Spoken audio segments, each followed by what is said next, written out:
founder and CEO of Mysterygram, and we are here live on YouTube channel on the playlist called Mornings with Mysterygram, and our subtitle is A New Spin on Mourning, especially when you're dealing with a sudden loss.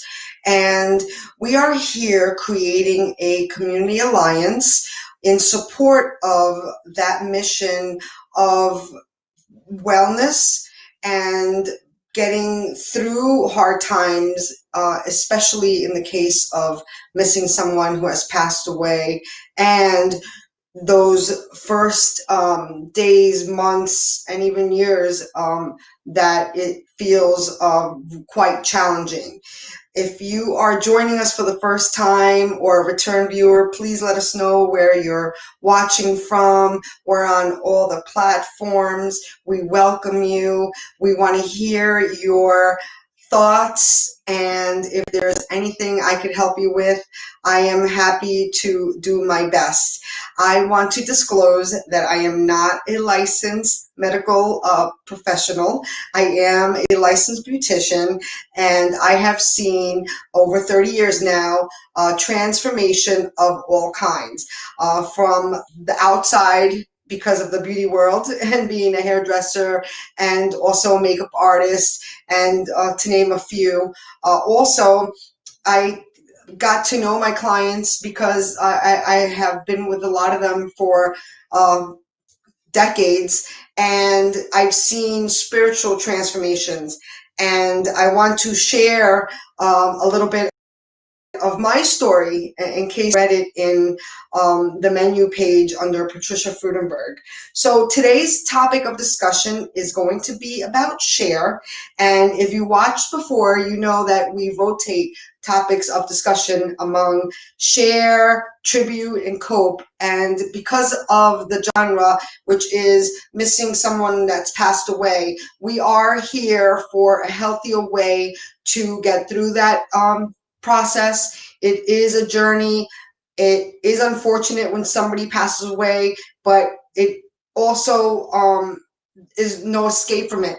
And unfortunately, at some point, we're all going to have to deal with death at some point in our life. And although it always seems to be a tragedy, it's a part of life. And that's why we subtitled our show, the series, A New Spin on Mourning, because if you're lucky enough to wake up in the morning, and I'll continue saying this, that is a great day. And it might not feel like it because, you know, loss is a very emotional pain. And eventually you do see it on the outside when you are getting emotional pain. Eventually it will show on the outside. But pain is a hard concept because you can't always see it. You know, a cut, you could see it. You know, when you have surgery, you know, you get the point. The point of when you're hurting because your belly hurts from the pain of the loss, from feeling like time should stop, like this is not fair.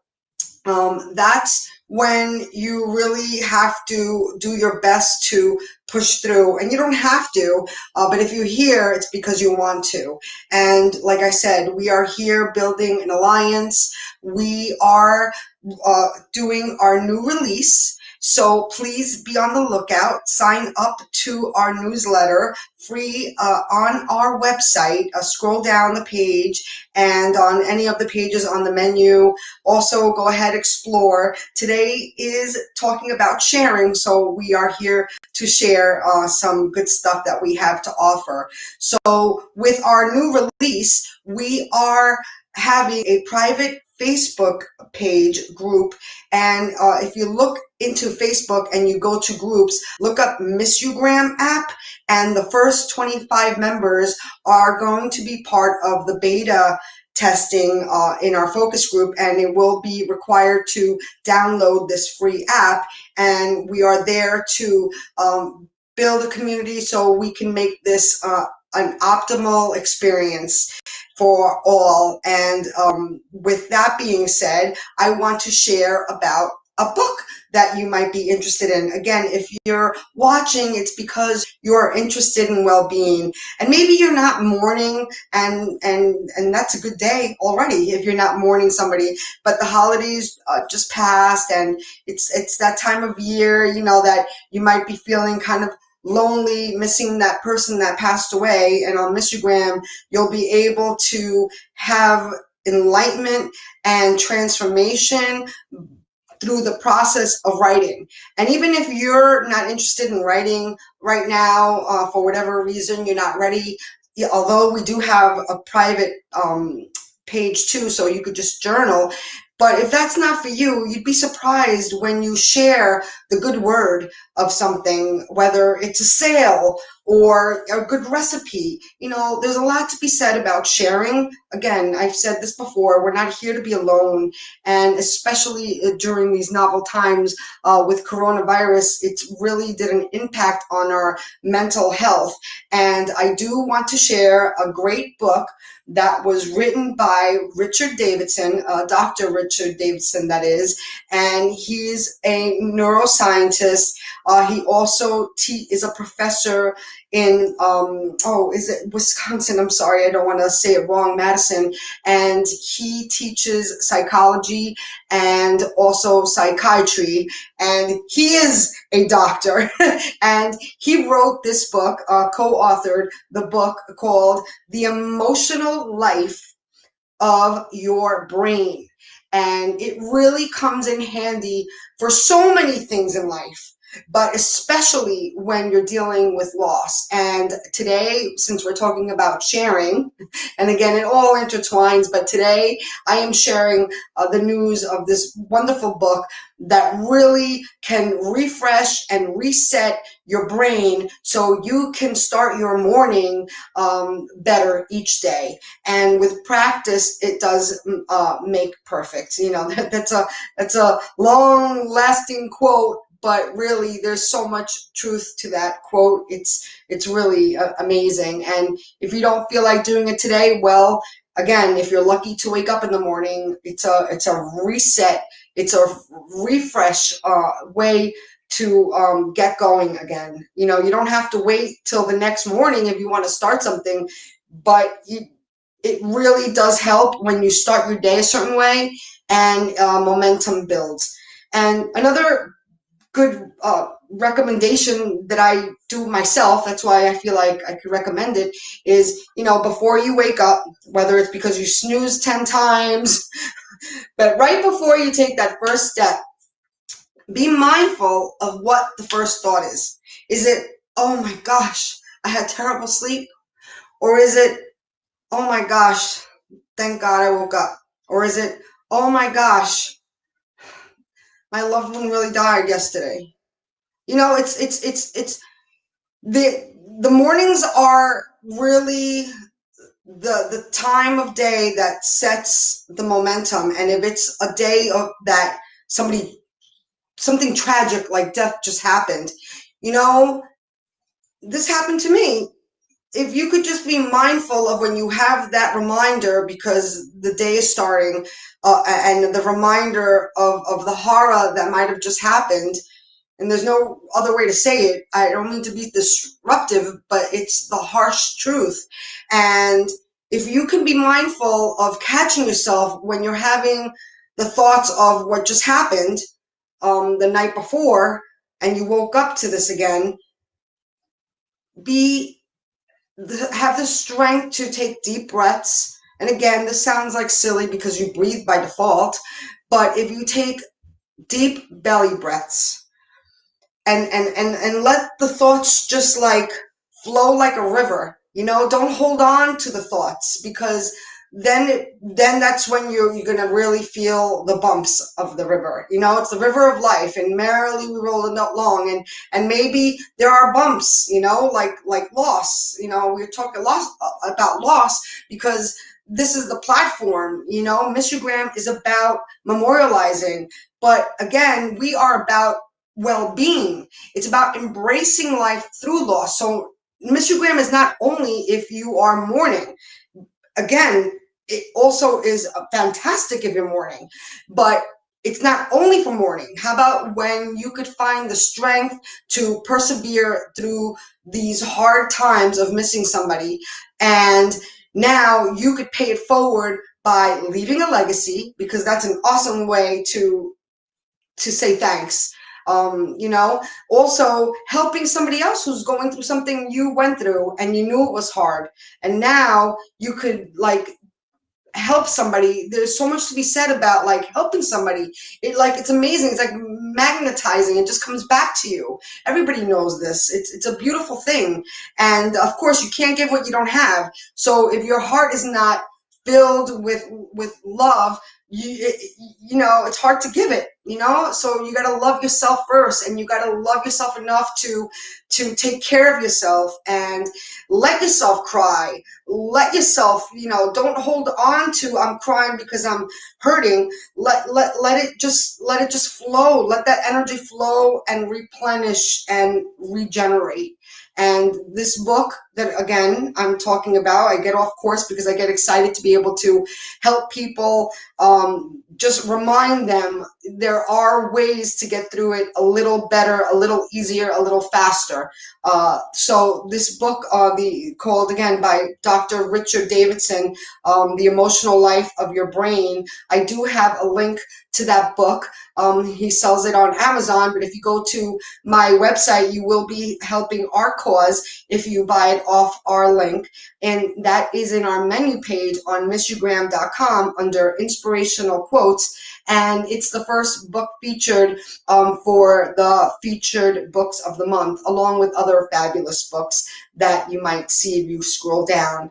So I did mention the Facebook page, and I want to show the water bottle that everybody gets. I might have showed this in the other episodes, but here you go. And it's a aluminum tin, and it has a straw you could take in or out. If you don't want it, you go up, and if you want it, you just keep it like that, and you drink up with the straw. And also, I want to just share a little story about, again, I shared how I developed Miss You Graham because I saw the spiritual transformation of people sharing stories of their lost loved ones. And sometimes it was because it happened suddenly, and sometimes it's because we're thinking of them in good spirits, because some of those people were my clients too. And also sometimes we're sharing because it's their birthday or it's a holiday, and it to see somebody like, you know, it's bittersweet. Sometimes people, you see the pain, but then this sigh of like relief after they were able to like talk about them. Sometimes it's just pure love and like great stories of that just made us laugh, you know, in their legacy. So I want to share about Marilyn, and a lot of people ask me, well, why do you always have Marilyn? What's up with Marilyn? And my clients know she's all over the parlor. And again, you know, it's an interesting story. So here I am going to share a little insight with Marilyn. So when I was about 20, and I went to Hollywood, and I went to the Wax Museum, I bought a poster of Marilyn, and I brought it back with me, and I put it in a frame. And guess what? By default, people started giving me Marilyn pictures. Again, I was only 20, so I knew she was an icon, but I never had watched a movie of hers at that point. Of course, she had her famous photographs that, again, everybody seemed to know worldwide, and it intrigued me. So when I bought the poster, you know, I was already a beautician, and, you know, stands up for glamour. So, you know, like I said, I came home, I framed it, I put it up, and all of a sudden people thought I collect Marilyn, I love Marilyn. And then next thing you know, I get a gift, then another gift, and another gift, and another gift. Now, here we are 30 years later, and I have plenty of Marilyn. And out of all those years and of all the Marilyn stuff that I have, I might only have bought one or two things, so going back when I started collecting her stuff by default, because people just assumed that I collected her, somebody bought me a book on her, and the photographer that had known her very well through the years, and very candid, beautiful book actually. And I became like intrigued with her, and then I started watching her movies, and now, I could say like I'm a proud collector of Marilyn, even though I don't feel the need to keep buying any of her stuff because I got so much already. But when I started Miss You Graham, now this all kind of connects. When I started Miss You Graham, my friend Geraldine gave me a journal with Marilyn on it, and I wanted to put it to good use. And my daughter at that point was like, Mom, you're always talking about this app. You're always talking about this app for memorials. Why don't you do it? And I took that Marilyn book, the journal that my friend Geraldine gave me, and I sat down with my daughter and we started writing ideas down and the operation system. And next thing you know, it put into play Miss You Graham. And when I started raising awareness about Miss You Graham, I did have the butterfly.